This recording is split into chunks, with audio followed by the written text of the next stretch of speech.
A continuación, Panorama.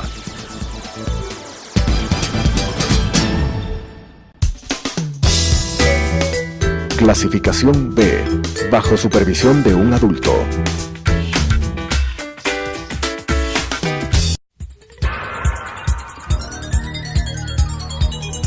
Las opiniones vertidas en este espacio por la producción y dirección del programa son de exclusiva responsabilidad de sus autores y de quienes intervienen en ellos.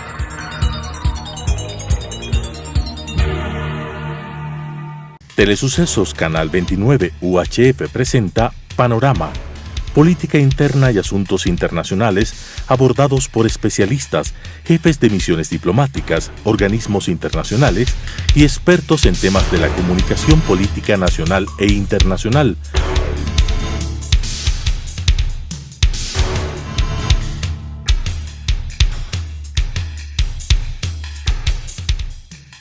Con la conducción del doctor Edgar Jaramillo. En los últimos días el país ha visto con preocupación, o ha escuchado mejor, las declaraciones del presidente de la República que dijo que la mesa no estaba servida.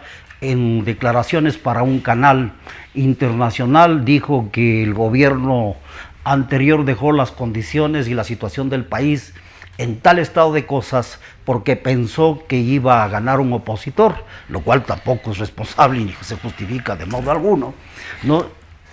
Los ministros, el ministro Pérez de Hidrocarburos dice que no podemos encontrar los contratos de las preventas petroleras y hay un ministro de Estado que en recientes declaraciones dice, bueno, que el país está al borde de la quiebra, que la seguridad social está quebrada. Esto es lo que dicen los ministros de Estado, de lo que se conoce, porque me imagino que casa adentro la cosa es mucho más dramática.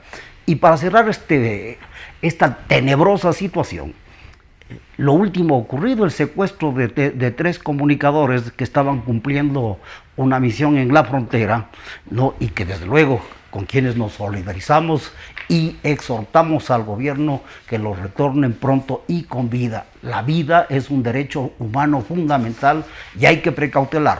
Y esa debe ser el objetivo principal y la responsabilidad del gobierno nacional, a quien pedimos que nos los devuelvan a los 3 y pronto.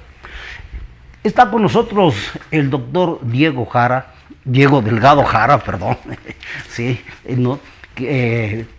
Como conocemos, maestro universitario, dirigente estudiantil, dirigente de los trabajadores, ex legislador de la República, un intelectual y un luchador que jamás ha declinado y a que ha estado permanentemente denunciando, y a través de sus escritos nos permite conocer muchos aspectos de la vida nacional.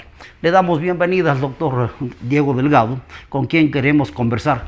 ¿Cómo ve la situación del país? ¿Qué piensa de las declaraciones del presidente, de los ministros de Estado y de la situación que estamos viviendo en la frontera norte del país? Bien, en primer lugar quisiera agradecer la invitación, agradecer esta oportunidad y saludar respetuosamente a quienes son parte del canal y quienes nos escuchan.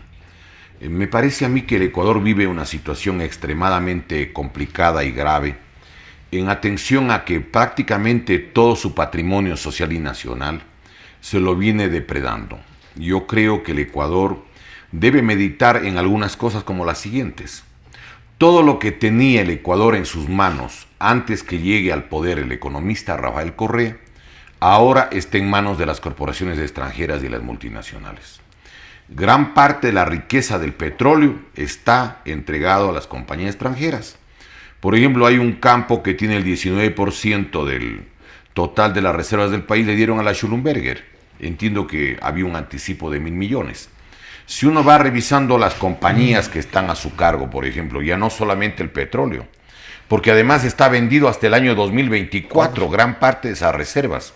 Están 536 millones de barriles ya entregados. Entiendo que este año prácticamente está ignorada toda la producción petrolera con capacidad de exportación, porque hay una deuda que han solicitado pues desde hace algunos años atrás y que hay que ir pagando, aunque no le llamen deuda, eso es deuda, primera cosa. Segundo, se han llevado todo lo que tiene que ver con los recursos de carácter minero. todas las minas de oro, las minas de plata, las minas de cobre, los más importantes recursos del país a ese nivel están también ya transferidos. Lo que no estaba dado antes de que llegue Correa y la Revolución Ciudadana, ahora está transferido. Por ejemplo, las minas de oro más importantes, ¿cuáles son? Las minas de oro es el caso de Fruta del Norte, en la cordillera del Cóndor, en el límite entre Zamora, Chinchipe y el Perú. Se entrega a la compañía Lundin Gold, donde van a sacar 10.700 millones de dólares. El total, para efectos de la explotación de estas reservas, llega a 650 millones. Y el Estado ecuatoriano va a quedarse con 950 millones de dólares de los 10.700, con una circunstancia adicional. La mina de Fruta del Norte, que tiene la Lundin Gold y que antes tenía la Aurelian Resources, recordemos, es una de las minas más productivas del planeta, porque en cualquier parte del mundo se obtiene 1 gramo por tonelada de movimiento. Aquí es 10 gramos por movimiento. Por ejemplo, 1, 2. Las minas de oro de la provincia de La Suay, donde va a haber un problema muy serio si quieren proseguir en esta explotación. Hay 3 minas de oro, Quimsa Cocha, Quimsa 3 y Cocha Laguna, donde nacen 5 ríos. Igualmente el caso de la mina Gavi y la mina que se llama Río Blanco. Las minas de cobre, por ejemplo, en la provincia de Morona, Santiago, está la segunda reserva del planeta de cobre. Es la mina Pananza San Carlos, que va desde la zona de Limón Indanza o General Plaza, como quien va a San Juan Bosco, y ahí existen 14,000 millones de libras de cobre. Existe una mina que igualmente es muy importante en la provincia de Zamora Chinchipe, es la mina Mirador. En la mina Mirador hay 6.7 millones de libras de cobre, pero hay 3.2 millones de onzas de oro y 25 millones de onzas de plata.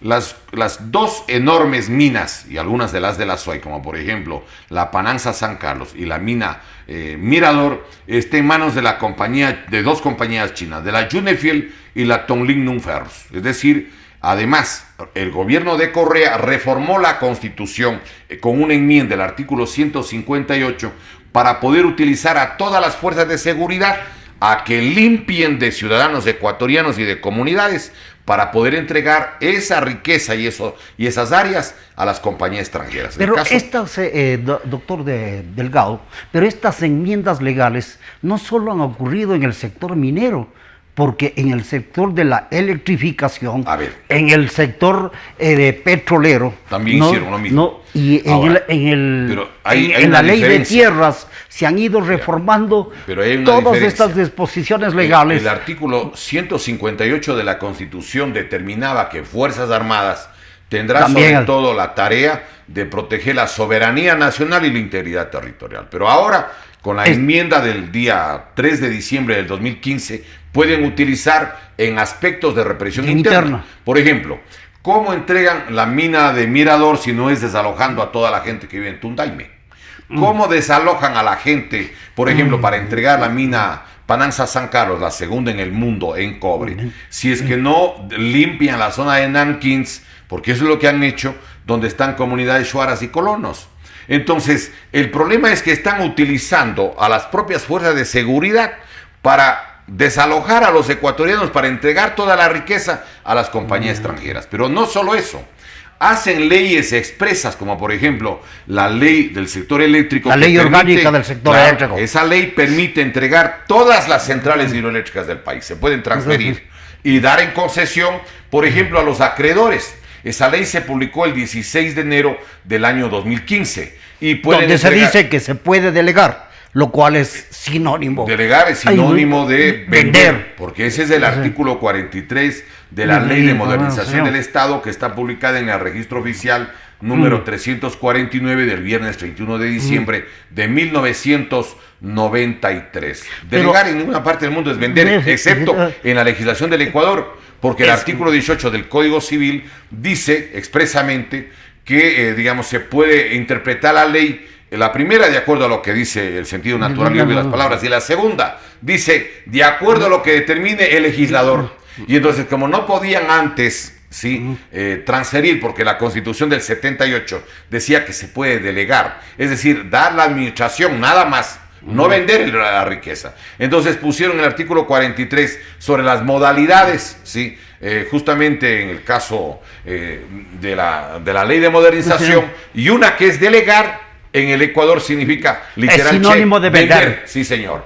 Eso entonces, no es ni el diccionario lo esto, determina. todo esto no nos lleva a tener una visión de que todo lo que ocurrió en el anterior gobierno fue demencial, porque a las Fuerzas Armadas se reforma la ley para permitirles la represión de la ciudadanía en lo interno. Y entregar la riqueza. Y a la frontera se le responsabiliza a la policía. ¿Cómo es frente a lo que acaba de ocurrir los últimos acontecimientos? El vocero oficial es del ministro del Interior, ¿no? Y bueno, entonces, ¿qué nos está pasando? Bueno, pero yo creo que aquí hay algunas cosas que valdría la pena recordar.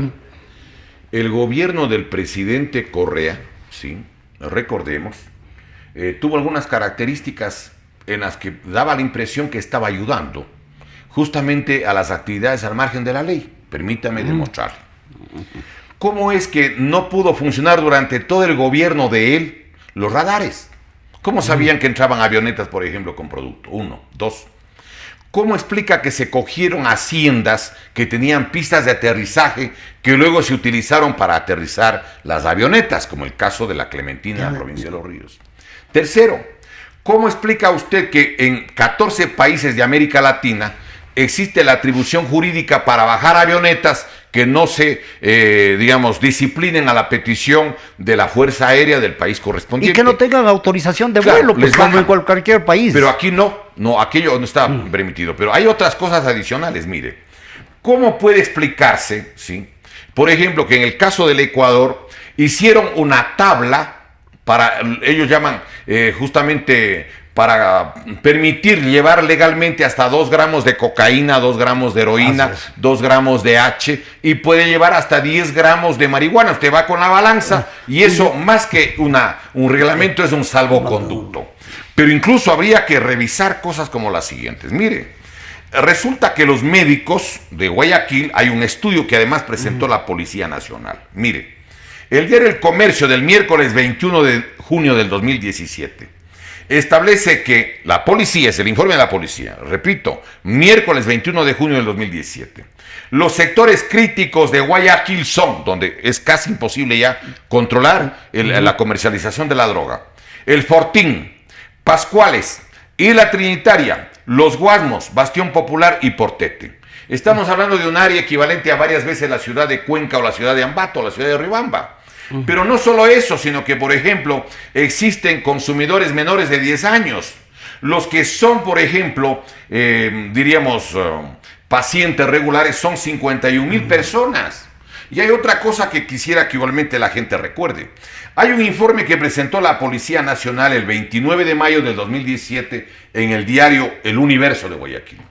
Allí él da cuenta, por ejemplo, que el 33% de las muertes violentas del Ecuador son por el microtráfico, para ver quién controla el área en la que están yendo a vender este tipo de producto. Y mire, hay un dato adicional, para que vea que no es esto casual. Aquí hubo un plan de saqueo de la riqueza nacional y de destrucción de las instituciones, de destrucción incluso, yo diría, de la propia integridad de la gente. Mire, este es un dato que vale la pena que la gente conozca. En el Ecuador hay un informe que da el Plan Nacional de la Secretaría Técnica de Drogas, que se llama la CETED. ¿Qué es lo que pasa? Presentó el informe el día domingo 25 de febrero del 2018. En el Ecuador mueren 8,693 personas al año por drogas. 8,693. Usted divide para 14.5 millones de habitantes. Y resulta que tiene que en el Ecuador mueren por cada millón de personas 526.84 personas en el Ecuador. Estados Unidos es el más grande consumidor del planeta. Pero en Estados Unidos hay un informe que presentó justamente Agustín Euse en el diario El Comercio el domingo 18 de febrero del 2018 en la página 7ª de la sección Ideas. En Estados Unidos murieron en el año anterior, en el 2017, óigame esto, 65,000 personas.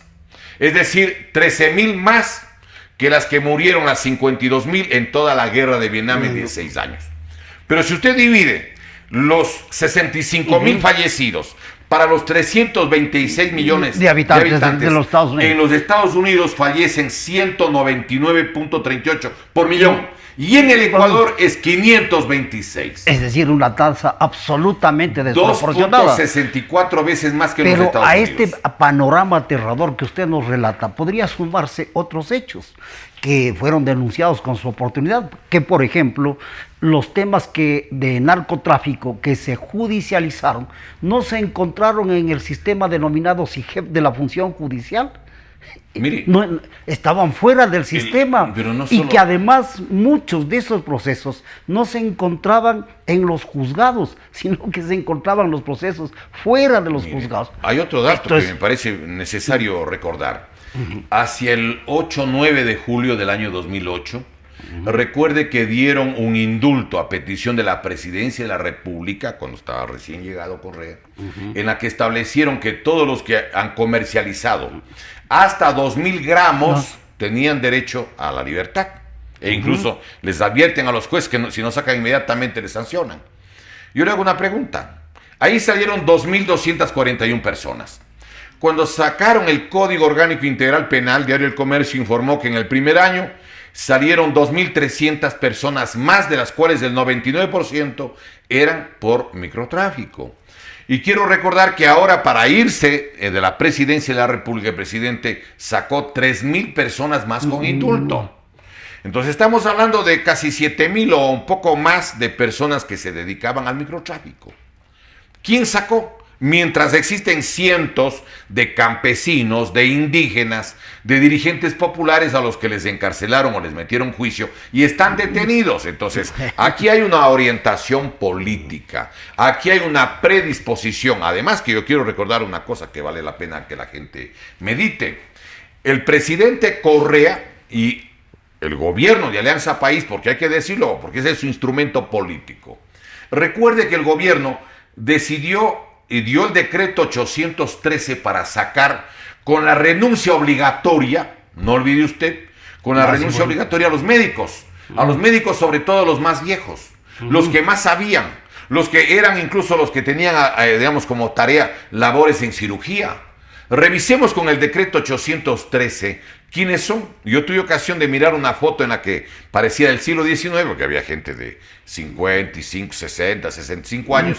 Y entonces, al mirar la foto, le pregunté a un amigo médico, sí, le dije, ¿esta foto cómo así? Dijo, no, es la despedida de los médicos del hospital Eugenio Espejo. Dije, ¿cómo? A ver, ¿y quiénes son estos señores? Entonces, había, por ejemplo, uno de los mayores expertos en traumatología de columna vertebral, otro que era un experto en cuestiones cardíacas, había un neurocirujano, había gente, pero de la más alta calificación.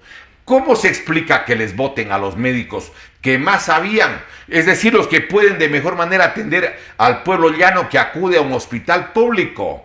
¿Cómo es? Pero es que esto es una cosa de locura. Que desaparecen, se comen el Izquieta Pérez, alegando qué cosa, que no tienen título de PhD. Sí. Pero el más importante centro científico en el campo de la medicina era el Instituto de Epidemiología, el Izquieta Pérez. Perdóneme, incluso hay gente que le comparaba con un instituto que hay en el Brasil. ¿Para qué hicieron eso? Para que nadie pueda controlar qué cosa. Para que nadie pueda controlar la calidad de los medicamentos genéricos.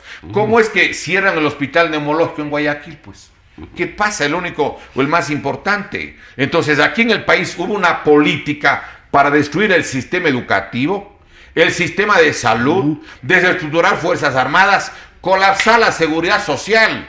¿Cómo? Pero es que mire, hay como 18.430 millones de dólares, que es el cálculo que tenemos nosotros de lo que se llevaron, digamos, del IES para el gobierno nacional.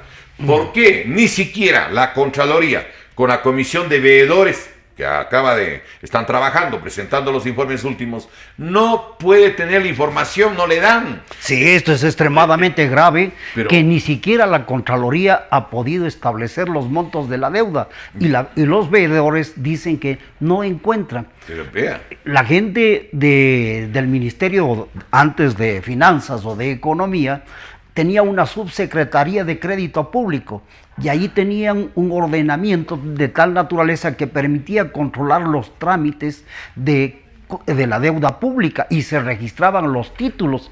Hoy esos archivos se han perdido, Mire, vea, no existen. Pero ahí deben seguirles un juicio a los responsables de la documentación. Mire lo siguiente. Ves que esos funcionarios ya salieron, se fueron y nadie se hace responsable. Es de que esto. no es tan sencillo esto, porque el Código Orgánico de Planificación y Finanzas Públicas, que se publicó en el Registro Oficial 306, en el primer suplemento del 22 del mes de octubre del año 2010, tiene un artículo que es el 138 y establece que todo lo que tiene que ver con endeudamiento del país se hace a través de una comisión de deuda y financiamiento que lo controla el presidente de la República. Tienen 3 personas: el presidente, 1; 2, el ministro de Finanzas, que nombra el mismo, de acuerdo al artículo 147 de la Constitución; y el tercero es el secretario del SEMPLADES, que nombra el presidente. Él controla todo. Y el artículo 137 del Código Orgánico de Planificación y Finanzas Públicas determina que el ministro del ramo, el señor ministro de Finanzas, dependiente del presidente de la República, puede declarar reservada o secreta la información. Pero dice ahí claramente. Pero hay un reglamento.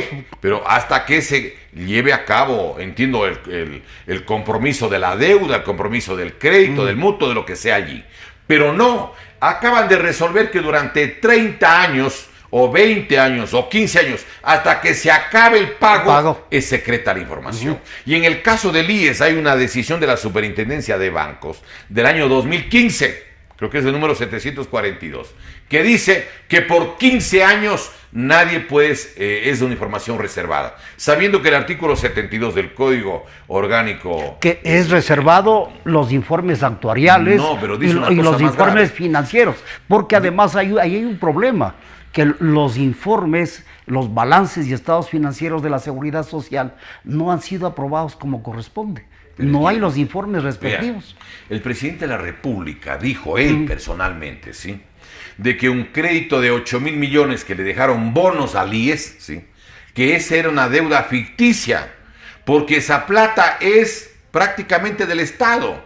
El señor expresidente, óigame, yo no sé si tenía la Constitución para trancar la puerta, o tengo la impresión que leyendo no entendía. El artículo 372 de la Constitución dice que los fondos del IES son propios, o sea, de los trabajadores y jubilados, y distintos de los del fisco. Por eso es que Sixto Durán, en el gobierno de Sixto Durán y Dajic, no pudieron privatizarle al IES porque era fondos propios distintos de los del fisco, son privados de los trabajadores y jubilados. Pero hay otro dato complementario. Hay un informe que da un profesor de la Universidad San Francisco de Quito, que es un matemático, está publicado en el Diario El Comercio hacia la primera semana de octubre. Él dice claramente que la plata que hoy tiene el IES avanzará para cubrir las jubilaciones de hasta el año 2021. El año 2022 requieren, como están las cosas en este momento, solicitar 1.800 millones para cubrir el monto de las jubilaciones. Pero le quiero recordar una cosa complementaria. Mire, yo tengo la impresión que han trabajado para colapsarle al IES.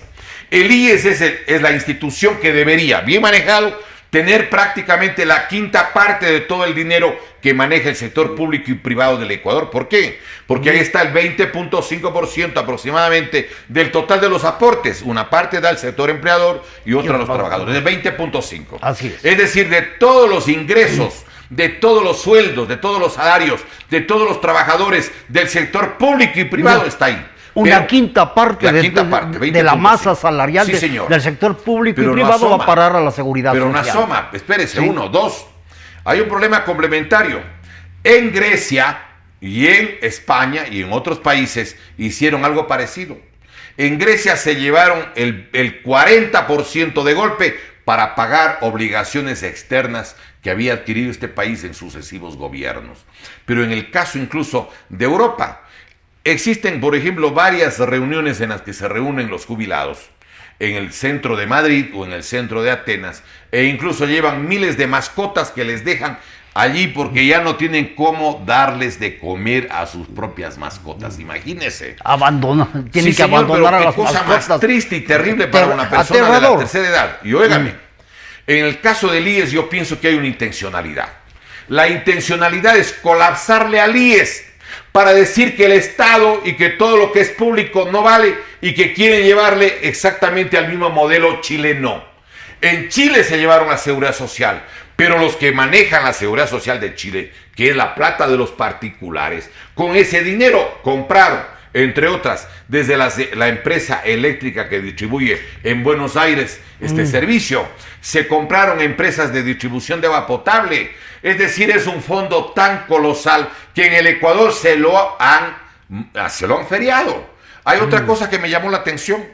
El señor Richard Espinosa, que decía que una deuda de 2.558 millones no era real, que ese era ficticio y más cosas. El señor presidente le dijo que es una persona que merece todo el reconocimiento. Entiendo que quería nombrarle incluso de embajador en Italia, pero aquí hay que decirles, señores, a las autoridades, hay 3 artículos por los cuales ustedes un día podrían ir presos. 1, el artículo 233 de la Constitución. No existe funcionario ecuatoriano, no existe autoridad que esté eximida para responder por lo que haga o lo que deje de hacer por delito de omisión. 1. 2. El artículo 42, numeral primero, literal B, dice claramente que comete delito cualquier persona, más aún autoridad, pues si es que tiene la obligación jurídica de impedir que se consume un ilícito y no hace nada por impedirlo. Y el artículo 23, inciso segundo, del Código Orgánico Integral Penal dice exactamente algo parecido, que es la redacción del antiguo artículo 12 del Código Penal anterior, que dice que el que tiene la obligación de impedir el ilícito y no lo hace es culpable. Señores, desde el señor presidente, yo no sé quiénes son sus asesores, señor presidente, pero tengo la impresión que sus asesores están queriendo llevarle a una conducta para quizá meterle preso. ¿Qué pasa? Y además, no solo él, los ministros, las autoridades. En este país todo el mundo está pensando de que la impunidad va a ser perpetua y eterna. Hay que esperar y confiar que la Comisión de Participación Ciudadana haga las rectificaciones, depure y permita poner autoridades verdaderamente, independientes, no subordinadas, que amen al país y que defiendan el interés público. Ya basta de tanta mañosería, de tanta triquiñuela y de tanto cómplice en los puestos de responsabilidad de nuestro país. El presidente de la República y todas las autoridades del gobierno deben escuchar el exhorto y el llamado que nos está haciendo el doctor Diego Delgado Jara, en el sentido de que todo funcionario es responsable de sus actos por acción o omisión. Así es. Y lo que hace falta es que las autoridades de control empiecen a actuar como están obligadas. Gracias, doctor. Quiero agradecer la invitación y expresar mi solidaridad a los señores, a la familia de los periodistas y hacer votos para que estas 3 personas puedan retornar al país, que no ha tenido este tipo de antecedentes, pero que a lo mejor ahora empieza a haber, diríamos, una situación conflictiva, porque antes quizás tenían toda la permisibilidad. Ahora les quieren controlar y empieza a haber problemas lamentables. Esperemos que regresen. Gracias, doctor. Es el deseo de todos los muy ecuatorianos. amable. Gracias por su reciprocidad.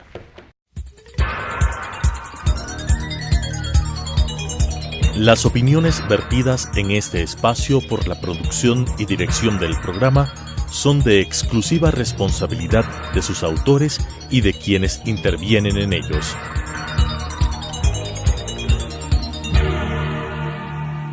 Telesucesos, Canal 29 UHF presentó Panorama, Política Interna y Asuntos Internacionales abordados por especialistas, jefes de misiones diplomáticas, organismos internacionales y expertos en temas de la comunicación política nacional e internacional.